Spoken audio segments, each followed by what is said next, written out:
In today's khutbah, I want to remind us of two verses that I hope inshallah ta'ala you will reread and memorize. Surah Talaq verses 2 and 3.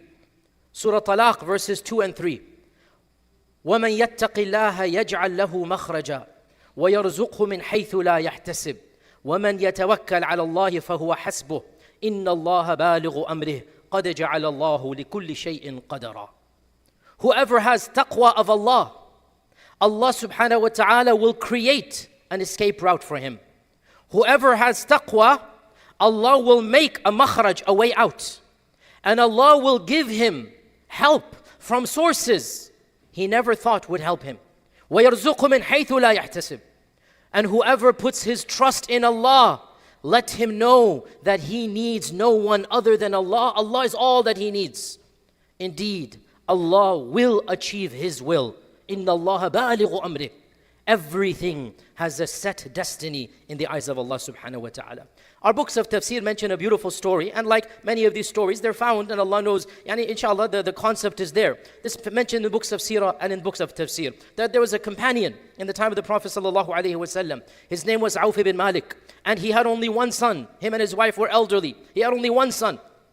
And this son was sent on an expedition to defend the ummah. And everybody came back except this one young man. Everybody came back successful, but this man didn't return. So Auf went to the Prophet ﷺ. He said, Ya Rasulullah, you know our situation. We all have only one son. Where is he? What happened? And the Prophet ﷺ said, Allah will make a way out. Turn to Allah. Make dua to Allah. Allah will make a makhraj for you. Turn to Allah subhanahu wa ta'ala. Then news came that in fact he had been captured. The one person, he had been captured and taken a prisoner. Most likely he would be executed. So Auf and his wife began making dua to Allah, to save, turning to Allah subhanahu wa ta'ala in dhikr. And as they were praying and in sajda, in the late portion of the night before Salat al-Fajr, the knock comes on the door. He opens it and he finds his son. Not only has he returned safe and sound, he actually has an entire flock of goats with him. They were a poor family. He's bringing a lot of rizq. He says, what happened, my son? We've been waiting for you so many days. What happened? And he said, Allah Azza wa Jal made a way out for me. I was a prisoner. I was tied up. I was literally a prisoner. My hands, my feet were tied. But I continued to wiggle my way out until I managed to get out of the shackles. And in the middle of the night when they were all asleep, I managed to escape. And I managed to take with them the very flock that they needed for their sustenance. I took it. So here I am along with the flock. The next morning when they went back, it is said, Allah had revealed these verses already telling the Prophet ﷺ what had happened. وَمَنْ يَتَّقِ اللَّهَ يَجْعَلْ لَهُ مَخْرَجًا وَيَرْزُقْهُ مِنْ حَيْثُ لَا يَحْتَسِبُ وَمَنْ يَتَوَكَّلْ عَلَى اللَّهِ فَهُوَ حَسْبُهُ إِنَّ اللَّهَ بَالِغُ أَمْرِهِ قَدْ جَعَلَ اللَّهُ لِكُلِّ شَيْءٍ قَدَرًا. These verses, they have in them 5 phrases. Let us go over them one by one so that we appreciate, so that we absorb this message, and most importantly, we apply them in our lives. First and foremost, the conditional phrase. Conditional. Whoever has the taqwa of Allah, for that person, Allah will make an escape route. It's conditional. Whoever has this shall get that. This conditional clause is one of the most optimistic verses in the Quran, because we are told that nothing can trap us if Allah subhanahu wa ta'ala is on our side. We are told no matter how dark and dank, no matter how constricted the world appears, if we have taqwa in Allah subhanahu wa ta'ala, Allah will cleave open an escape route. Allah will draft for us, create for us an escape from places that we thought we were surrounded by. One of the scholars of the past, Rabi' ibn Khaytham, he said, Allah has promised that for every worry that a person can have, for every worry that constricts his heart, Allah has promised if you turn to Him, He will open that worry out and leave you out of that difficulty. This is a promise that Allah has made. It is conditional, but that condition is on us, not on Him. It is conditional on us, whoever has taqwa of Allah. Now notice here the perfection of the Quran, and I want you to memorize this point. It is very important. Allah did not say your problem will go away. Allah did not say your situation will no longer exist. Allah says you shall be removed from that constriction. Maybe that constriction will remain where it is, but your heart will be liberated from it. The freedom of the heart is the real freedom. The freedom of the soul is the real freedom. Because perhaps when we are engrossed in our problems, that problem has enshackled us. That problem has imprisoned us.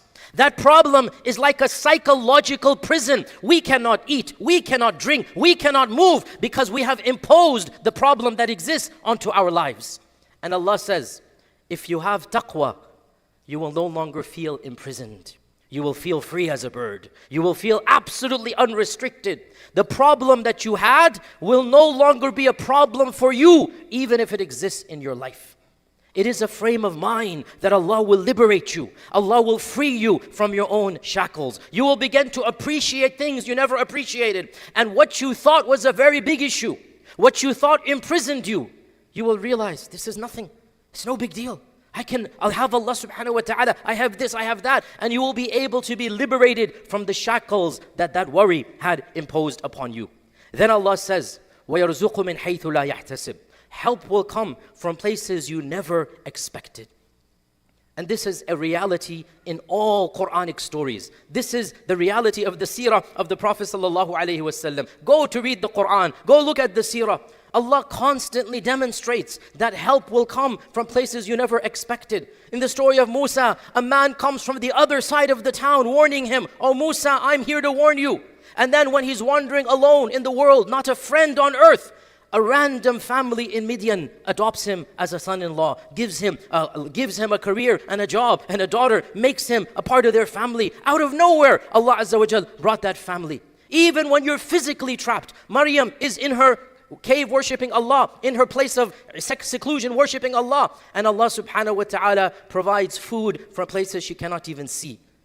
Musa alayhi salam is trapped. He thinks there's nowhere to go. But he goes, no, Allah will not leave me trapped. And so Allah causes the very Red Sea to open up in front of them. وَيَرْزُقْهُ مِنْ حَيْثُ لَا يَحْتَسِبُ.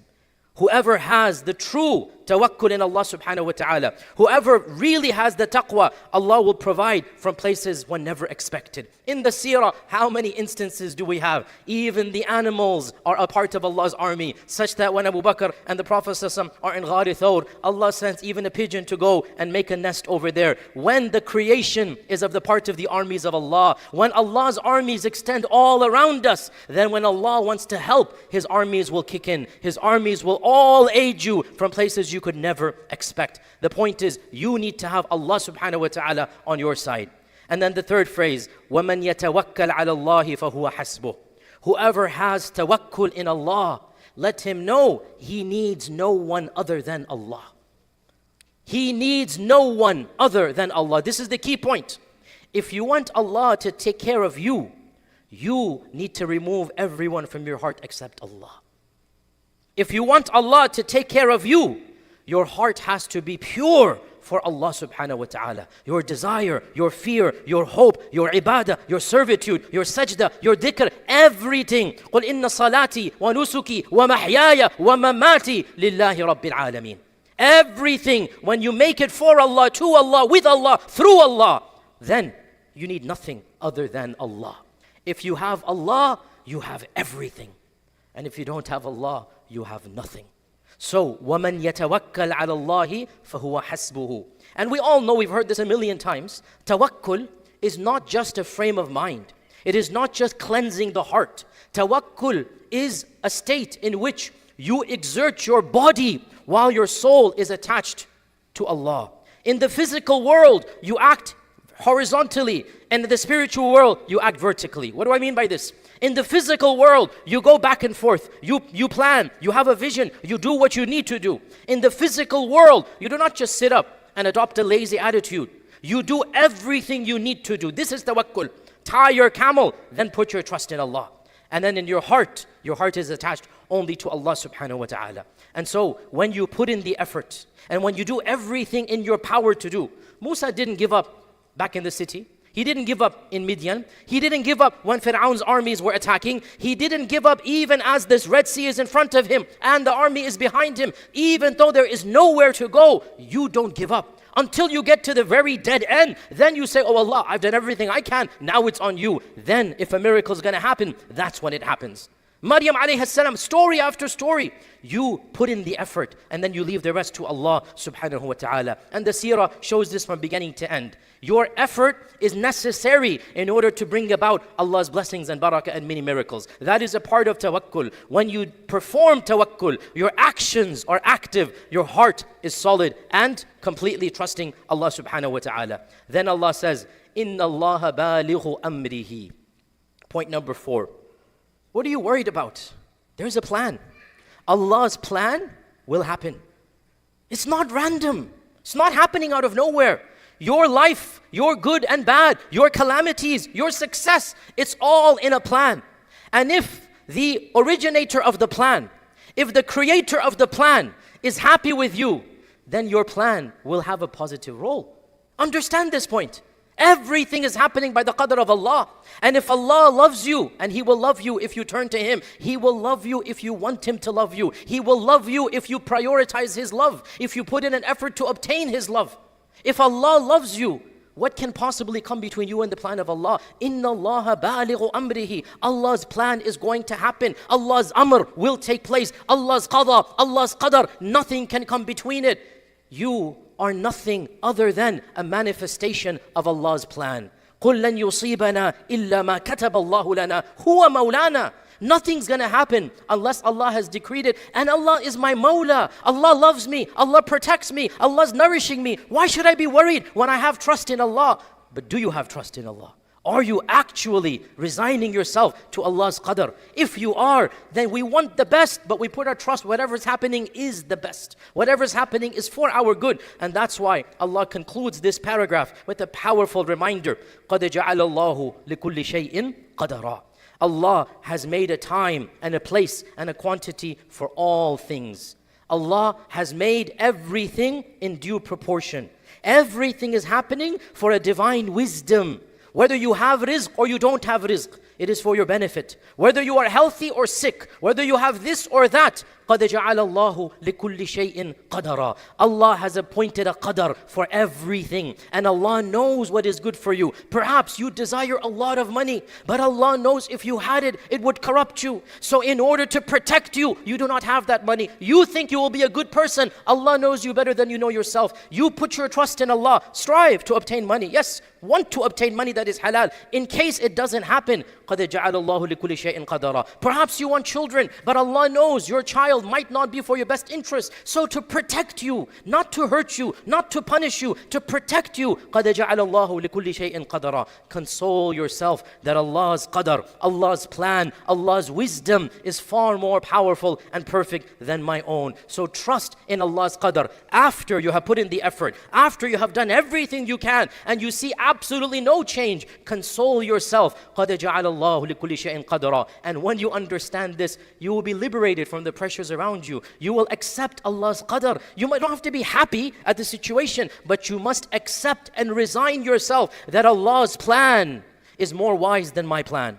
And Allah's knowledge is infinitely more perfect than my own. So, oh Allah, while I want shifa, while I want rizq, while I want a child, if you have decreed otherwise, then I trust your judgment. If you have this frame of mind, wallahi, you will always be a winner. You will always be a victor. You will never be surrounded by the woes and the problems of this dunya. You shall be liberated and free, as Allah subhanahu wa ta'ala promises. Ibn Taymiyyah remarks regarding this ayah, that Allah has guaranteed that the one who has taqwa shall find a way out of the stress of this world, and that Allah will provide for him from sources they never expected. So, if a person finds that this is not happening, if a person finds they're still overcome with stress, they're still not feeling the sweetness of freedom, then that person should look at his own level of taqwa. For there must be a deficiency in his or her own heart, because of which the fruits that Allah promised, He is not tasting those fruits. Allah has made a promise. It is conditional, but the condition is on me and you. It's a conditional promise. If you have taqwa, this is going to happen. That is a guaranteed conditional promise. Ibn Taymiyyah says, in case that's not happening, well, the second half of the promise is guaranteed. Have you fulfilled the first half? That is the question all of us need to be asking ourselves. And one final point about this verse. The context of this verse is very interesting. It's a side point, maybe another khutbah will talk about it. This verse occurs smack in the middle about verses pertaining to divorce. In fact, the surah is called Surah Al-Talaq. Why? And the context is actually women that are being divorced. Because, as we all know, one of the most painful circumstances is a woman who is being unjustly divorced. And Allah puts this entire paragraph to calm down and to give courage and to give support to those women who are facing uncertainty. This is the context of this verse. If you have taqwa, Allah will make a way out for you. Don't worry, your husband is leaving you, Allah will provide rizq from places you never expected. And this is a different tangent. We'll talk about marital rights and the importance of spouses in a different khutbah. But I wanted to highlight here that this entire paragraph is occurring in the midst of divorce. And Allah is giving comfort, especially to the woman, but to both sides, that listen, whatever is happening, Allah has a qadr written for you. And whatever happens, happens for your best. You turn to Allah, and Allah subhanahu wa ta'ala will take care of you.